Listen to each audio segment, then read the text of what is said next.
오늘 새벽에 이제 제가 교회를 오기 위해서 이제 알람을 틀어놓지 않습니까? 이제 알람이 울리는데 알람이 울리면 제 몸이 일어나야 되는데 자꾸 손만 올라갈 때가 있습니다. 그래갖고 저도 모르게 이제 그 알람을 늦춰야 되는데 저도 모르게 꺼버린 거죠. 그러다 보니까 잠깐 딱 일어나는 순간에 한 25분 정도 딱 지나가 있더라고요. 그러니까 시계를 딱 보니까 이게 늦었다라는 생각이 딱 드니까 사람이 굉장히 허겁지겁 움직이게 됩니다. 옷도 빨리 찾아야 되는데 옷도 빨리 안 찾아지고 또 뭐 이렇게 저렇게 항상 준비해야 될 것도 제대로 준비 못하고 그냥 정신없이 뛰어 내려오는데, 문제는 이렇게 뛰어 내려오다 보면은 뭐 하나씩 꼭 놓고 나오지 않습니까?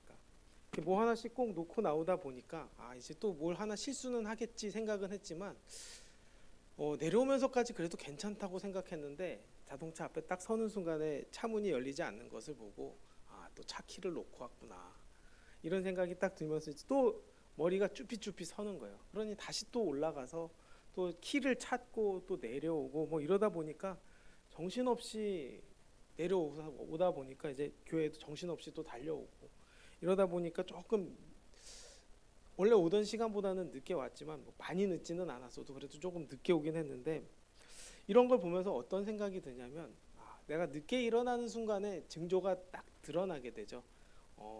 허겁지겁 할 것이다. 그리고 뭔가 하나 놓칠 것이다.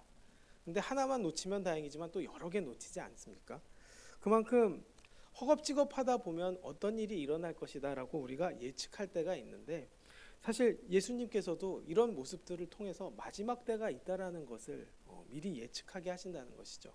우리의 행동 하나로도 어떤 일이 일어날 것이다 예측한다면 결국 예수님께서 말씀하시는 것들이 무엇입니까? 마지막 때에 있을 일들도 있을 것이라고 미리 알려주시는 것이죠. 제가 한 일과 예수님이 예측한 일, 말씀하신 것은 굉장히 큰 차이가 있지만 그럼에도 불구하고 작은 것에서부터 우리가 어떤 의식이 있어야 된다는 것을 한 번 더 생각해 보게 된다는 것입니다. 오늘 말씀은 예수님께서 성전이 무너질 것을 예고하십니다. 사실 그 수룹바벨 성전이라고 이야기하지 않습니까? 포로기에 돌아왔다가 다시 지은 성전이었지만 굉장히 초라했던 성전이었습니다. 그런데 헤롯 왕이 이스라엘 사람들의 마음을 얻기 위해서 또 자기가 길게 통치하기 위해서 성전을 화려하게 짓습니다. 사실 그렇게 화려하게 짓는 순간에 어떻게 봅니까? 사람들은 감탄하게 됩니다. 좋은 건물, 큰 건물, 화려한 건물을 보면 어떻습니까? 감탄할 수밖에 없습니다. 쳐다볼 수밖에 없는 것이죠. 그런데 이렇게 잘 지어진 성전을 예수님께서는 무너질 것이라고 예고하십니다. 사실 이스라엘 사람들은 그 성전이 무너질 것이라고 누구도 생각하지 않았을 것입니다. 사실 그렇게 하나님 앞에서 죄라는 죄는 다 짓고도 솔로몬 성전이 절대 무너지지 않을 것이다라고 확신했던 사람들이 그들 아니겠습니까? 그런데 그 성전도 어떻게 됩니까? 무너졌습니다. 그럼에도 불구하고 이들은 성전이 무너지지 않을 것이라고 생각한 것이죠. 그러나 예수님은 이 성전도 무너질 것이라고 말씀하고 계십니다. 그것도 그냥 무너지는 것이 아니라 돌 하나도 남지 않고 다 무너질 것이라고 예고하신 것이죠. 사실 이렇게 예수님께서 예고하실 수 있었던 이유가 무엇입니까? 이미 하나님께서 그 성전을 무너뜨릴 계획을 하고 계셨다는 것을 알고 계셨다는 것이죠. 하나님께서는 이미 작정하셨다는 것입니다. 왜 그렇게 하셨을까요? 바로 성전이 장소가 아니라는 것을 말씀하고 계십니다. 우리는 예수님의 몸을 성전 삼고 또 그것을 교회로 여기기 때문에 하나님께서는 그 생각을 바꿔주시기 위해서 예수님을 보내셨고 또 성전이 무너질 것을 예고하신 것이죠. 그런데 제자들은 어떻게 판단합니까? 이 성전이 무너지면 꼭 종말이 올 것이라고 생각합니다. 그래서 그때가 언제인지 예수님께 물어보게 되는 것이죠. 예수님의 대답은 무엇입니까? 예수님도 알지 못한다고 하십니다. 하나님께만이 아시고 또 하나님께서 결정하신 것을 따를 수밖에 없다고 말씀하십니다. 그래서 우리는 이 말씀을 듣고 꼭 기억해야 될 부분들이 있습니다. 바로 종말의 날짜를 안다고 한 사람들은 절대적으로 조심해야 하는 것이죠. 그런 사람들을 이단이라고 하지 않습니까? 2000년 동안 종말의 때가 없다고 해서 종말이 없다고 말하는 것, 여기서도 우리가 조심해야 합니다. 큰 틀에선 아직 종말이 오지 않은 것이지만 사실 사람들 개인은 다 끝이 있기 때문입니다. 개인에게는 다 종말이 있습니다. 그리고 그조차도 언제일지 모르지 않습니까? 그렇기 때문에 우리는 사는 동안 주님 앞에서 늘 절박한 마음을 가지고 살아야 하는 것이죠. 그렇지 않으면 하나님 나라와 영광을 소망하지 못하고 이 땅에서 사는 것이 다인 줄 알고 살아가려고 한다는 것입니다. 그러다 보면 이 땅에 안주하려고 하는 것이죠. 능력을 키우고 또 잘 살려고 하는 이유도 무엇입니까? 결국 이 땅에서 잘 머무르고자 하기 때문입니다. 사실 잘 머물러서 끝나면 좋겠지만 사실 그게 아니지 않습니까? 심판이 있고 또 그 다음이 있다는 것이죠. 심판 후에 갈라진다는 것입니다. 우리 예수 믿는 사람들은 결국 어디에 소망을 두어야 합니까? 결국 영원한 나라, 주님의 나라를 소망하고 바라보는 사람들입니다. 그렇기 때문에 우리는 이 땅에 사는 것이 다라고 생각하지 않습니다. 그래서 이 세상에는 두 가지 부류만 남게 됩니다. 영원한 하나님의 나라가 있다고 믿는 사람들, 또 생각하는 사람들과 또 이 땅에서 사는 것이 다라고 생각하는 사람들입니다. 공중권세 잡은 자들은 어떻게 이야기합니까? 이 땅에 사는 것이 다라고 이야기합니다. 그렇게 착각하게 해서 결국 구원받지 못하게 만듭니다. 이 싸움은 사실 예수님 오실 때까지 계속 되어야 되는 것이죠. 그래서 이 땅은 영적인 전쟁터가 될 수밖에 없습니다. 눈에 보이는 총칼로 싸우는 전쟁도 있지만 영적인 전쟁도 있다는 것이죠. 그 영적인 전쟁이 훨씬 더 치열합니다. 사실 우리 마음도 늘 영적인 싸움이 있지 않습니까? 질 때도 얼마나 많습니까? 그만큼 그 싸움은 쉬운 일이 아니고 한 사람 한 사람 개인뿐만 아니라 또 세상 안에서도 그런 싸움들이 계속 일어나고 있기 때문에 우리는 늘 깨어 있어야 하는 것이죠. 또 이렇게 깨어 있어야 할 때 어떤 사람들은 방향을 세상의 사람들이 이야기하는 것으로 방향을 따라갈 때도 있습니다. 문제는 무엇입니까?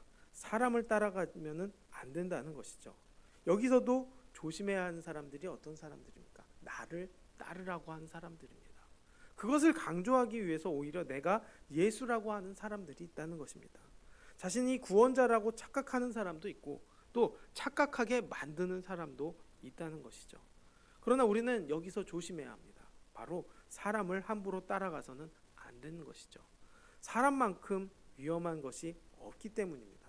오히려 사람 따라가다가 실족하는 일들이 얼마나 많습니까? 그렇기 때문에 우리는 사람을 의지해서는 안 됩니다.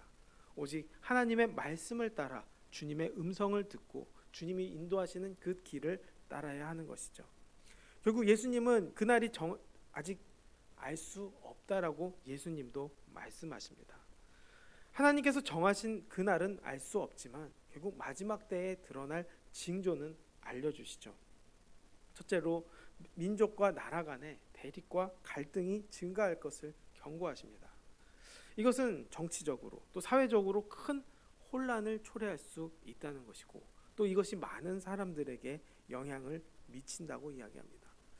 요즘 들어서 더 그런 것들이 보이지 않습니까? 정말 전 세계가 난리와 난리가 아닙니다.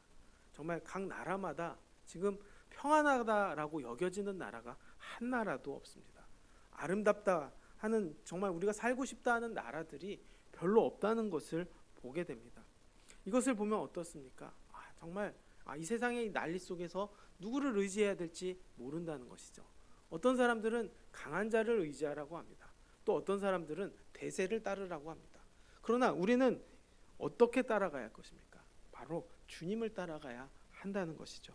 하나님의 뜻을 따라가야 하고 하나님이 주시는 은혜의 그 믿음의 자리 그리고 영원한 생명을 바라보며 나아가게 되기를 원한다고 또 그것이 길이라고 예수님께서는 말씀하고 계신다는 것이죠. 또 자연재해가 증가한다고 언급합니다. 또 큰 지진과 전염병들이 자주 발생할 것이라고 말씀하고 있습니다. 결국 이런 재해들은 어떻습니까? 인간의 삶에 큰 고통을 안겨줍니다. 또 지금도 우리가 많은 것들을 보고 있지 않습니까? 그런데 더 특히 주목해야 될 점은 바로 이런 재해뿐만 아니라 예수님을 믿기 때문에 겪게 될 박해가 있다는 것이죠. 예수님을 믿고 따르는 사람들은 결국 다양한 형태의 박해를 경험하게 될 것이며 또 이것은 피할 수 없는 현실임을 예수님께서 말씀하고 계십니다. 이러한 상황 속에서도 사람들은 그 박해를 보고 무관심하거나 또 심지어 박해에 동참한다고 말씀하십니다. 수많은 사람들, 또 수많은 하나님을 믿는 사람들이 순교자로 바뀌게 될 것이라고 이야기하는 것이죠. 이로 인한 고통과 고난을 겪게 된다는 것입니다. 세상은 지금도 그런 예수 믿는 사람들을 방해하는, 또 죽이려고 핍박하는 모습들을 얼마나 봅니까? 또 이것들로 인해서 또 대립이 일어날 때도 얼마나 많습니까? 세상은 이렇게 우리가 알 수 없는 방법들로 대립을 일으키고 문제를 만들어 나간다는 것이죠. 사탄이 그렇게 조장하고 있다는 것입니다. 디지털 사회의 발전도 그렇지 않습니까? 이제는 국가적인 분쟁뿐만 아니라 국지적인 분쟁마저도 일으키며 세상에 큰 영향을 미치고 있는 것을 우리가 보게 됩니다. 또 하늘로부터 큰 징조가 나타날 것이라고 말씀하십니다. 그러나 그 내용은 구체적이지는 않습니다. 그러나 예수님께서는 이러한 징조들이 나타난다고 해서 그저 종말이 바로 다가오는 것은 아니라고 말씀하십니다. 그런데 이런 상황은 우리가 안다고 해서 쉽게 대비할 수 있는 것도 아니죠. 사실 우리는 어떤 기대를 합니까?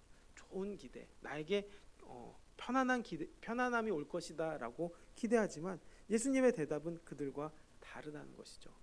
때를 알아도 준비할 수 없고 또 오히려 준비하지 말라고 이야기하는 것입니다. 그리고 그날을 맞이할 때는 가장 좋은 준비로서 믿음으로 잘 견디라고 말씀하십니다. 오히려 각오는 핍박받을 각오를 하라고 이야기하는 것입니다. 어떻게 보면 정말 듣기 불편한 소리 아니겠습니까? 그러나 이렇게 핍박받는 것은 어떤 증거로 나타납니까? 바로 예수님을 믿는다는 증거로 나타나게 됩니다. 고난 속에서 오히려 내 신앙을 발견하고 또 나의 믿음이 단련되는 것이죠. 사실 이러한 일이 마지막 때에 있겠지만 결국 하나님께서 시간을 주신 이유는 결국에는 우리에게 믿음을 단련시키기 위한 시간을 허락하셨다는 것입니다. 이것을 우리가 알아야 되는 것이죠. 이런 상황을 또 피하지 말고 또 물리적으로도 싸우지 말라고 이야기합니다. 똑같이 힘과 권세와 그 기술을 동원해서 물리치지 말라고 말씀하십니다. 세상의 이야기에 맞서는 방법으로 반응하지 말라고 말씀하시고 오직 인내로 견디라고 말씀하십니다. 그리고 이 마지막 날조차도 결국 우리가 담대하게 맞이해야 되고 또 예행 연습에 불과하기 때문에 결국 믿음 갖고 흔들리지 말라고 말씀하시는 것입니다. 그렇기 때문에 우리는 속수무책으로 당할 수밖에 없는 현실 속에서 인내할 수 있다는 것, 또 인내해야 된다는 것을 잊지 않았을 때 그것이 가장 큰 준비라는 것이죠. 그저 잠잠히 그저 주님만 믿고 기다리고 기대하고 또 인내하라는 것입니다.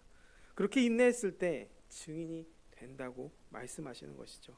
오히려 이런 상황 속에서 그 증거의 기회를 삼으라고 예수님께서는 말씀하고 계신 것입니다.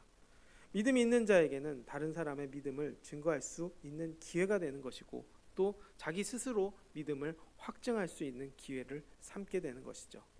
고통스럽고 고난의 길을 걷지만 예수님께서는 머리털 하나도 상하지 않을 것이라고 말씀하고 계십니다. 이렇게 말씀을 들으면 참 모순처럼 들립니다. 핍박과 고난을 당하는데 어떻게 다치지 않을 수 있겠습니까? 그러나 그 인내로 결국 예수님은 영혼을 얻는다고 말씀하십니다. 영원한 생명을 얻는다고 말씀하시죠. 그 영혼은 결국 어디에 있어도 건드릴 수 없기 때문입니다. 우리의 인생은 죽을 수 있고 또 어려움을 겪을 수 있지만 내 영혼은 다치지 않는다는 것이죠. 그것이 어디에 있던, 또 고난의 자리에 되던, 또 그것이 어디에 어떤 상황이 되던 간에 우리의 영혼은 절대로 망가지지 않는다는 것이죠. 육신을 해칠 수는 있지만 결국 영원한 생명을 건드릴 수 없다고 예수님께서는 말씀하고 계신 것입니다. 결국 우리는 이 생명을 위해서 걸어가는 사람들입니다. 또 이 생명을 위해서 인내해야 합니다. 세상의 사람들도 무언가를 얻기 위해서 얼마나 인내하고 노력합니까? 돈을 벌기 위해서, 또 권력을 누리기 위해서, 또 권력을 얻기 위해서, 또 다른 무언가를 얻기 위해서 얼마나 많은 노력을 합니까? 그것보다 훨씬 더 중요한 것이 바로 우리의 영혼 아니겠습니까? 결국 그것이 훨씬 더 소중하다고 믿는다면 결국 우리 역시도 마음을 어디에 두어야 되는지 결정할 수 있게 되는 것입니다. 썩을 양식을 위해서 투자하는 인생이 아니라 결국 영원한 생명을 위해 살아가는 삶, 그것을 위해 인내하고 나아가는 삶이 주님이 마지막 때에 우리가 준비해야 될 마음가짐이라고 말씀하고 있습니다. 결국 이와 같은 종말의 징조는 무엇입니까? 그저 우리가 겁먹고 두려워하기 위해서가 아닙니다.